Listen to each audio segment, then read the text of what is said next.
Véronique Riche-Flores, bonjour. Bonjour Thibault. Vous êtes économiste, fondatrice et présidente de Riche-Flores Research. On va parler aujourd'hui de la déception autour de la croissance européenne qui a été divisée par deux entre le premier et le deuxième trimestre, 0,3 après 0,6.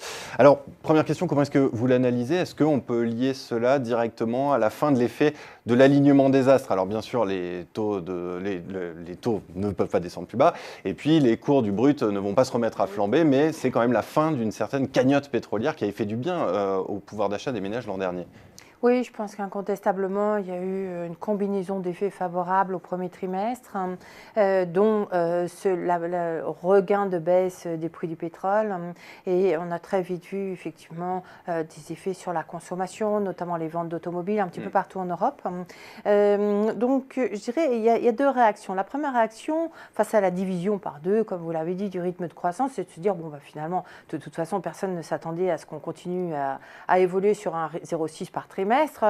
Et donc, il n'y a pas de mal, c'est technique, et puis voilà.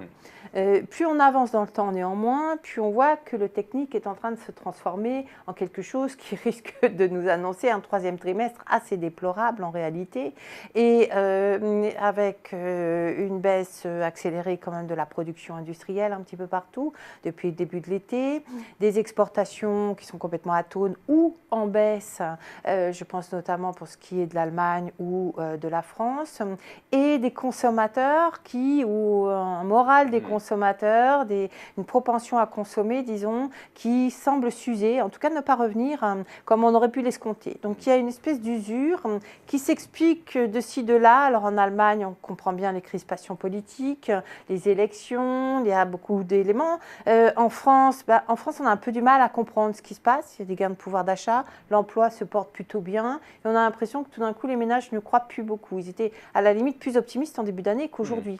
Pourquoi? Est-ce qu'il y a véritablement un changement du point de vue simplement des ménages? On ne le perçoit pas dans les données macroéconomiques que publie l'INSEE.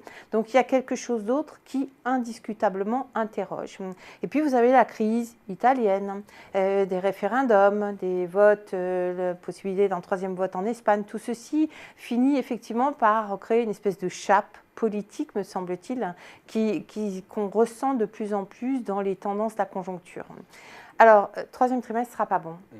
Il se pourrait qu'il soit légèrement négatif en France. Ce serait quand même un sacré coup dur. Mais il ne sera pas bon non plus en Allemagne, vraisemblablement, parce que la consommation qui avait effacé les pertes au deuxième trimestre n'est plus au rendez-vous.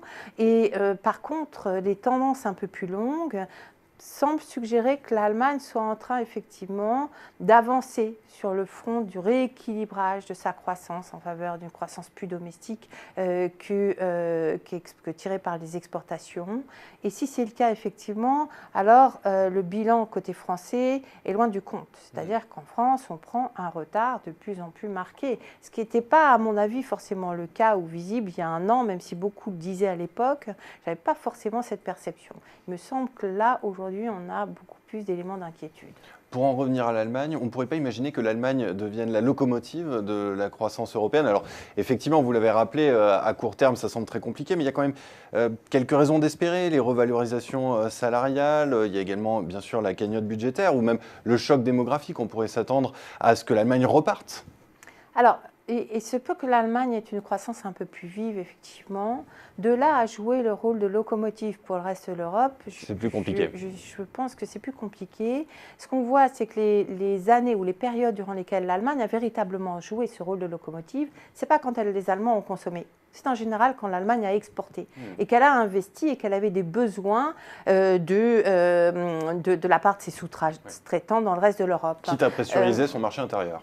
Exactement. Et aujourd'hui, et d'ailleurs je m'inscrivais assez largement en faux à l'égard des recommandations de politique économique qui disaient il faut une relance en Allemagne pour tirer les autres et puis de l'austérité ailleurs. C'est, il me semble-t-il, une hérésie politique, mais surtout ça ne fonctionne pas. Ça ne fonctionne pas comme cela. L'Allemagne importe quand elle exporte, quand elle a besoin effectivement d'avoir le relais des industriels de la zone euro, pas forcément quand les Allemands consomment, d'autant que c'est une consommation qui favorise les services, c'est l'effet des réfugiés. On a beaucoup de construction, on le voit avec la performance du secteur par exemple en bourse, c'est très domestique, ça peu de chances de tirer, me semble-t-il, la dynamique européenne. Ça veut dire qu'il va falloir quand même se mettre au travail ailleurs. Est-ce que vous auriez néanmoins une raison d'être un petit peu optimiste? Comment est-ce qu'on peut retrouver un peu d'air? Comment est-ce qu'on peut sortir de cette croissance molle en Europe?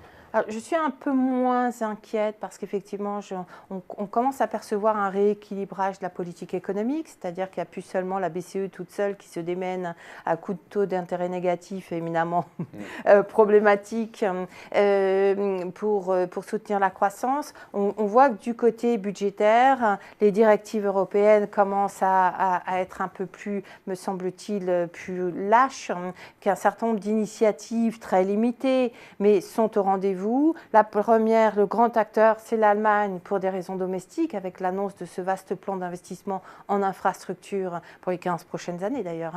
J'aimerais effectivement que les autres suivent et aient la capacité de suivre, donc on n'y est pas tout à fait encore, mais j'ai l'impression que les choses prennent cette direction. C'est ce qui permet pour l'instant de maintenir les prévisions 2017 à peu près intactes, c'est-à-dire avec une croissance estimée entre 1,5 et 1,7 selon les pays. Voilà, il faudra être certain qu'effectivement on ait cette ambition politique et que ça aille un petit peu plus loin au niveau européen pour véritablement éviter de retomber, sinon on retombe. Eh bien, merci beaucoup Véronique Riche-Florès. Je ne sais pas si je dois vous remercier, mais je vous remercie au moins pour cette analyse. Merci beaucoup. Merci à vous.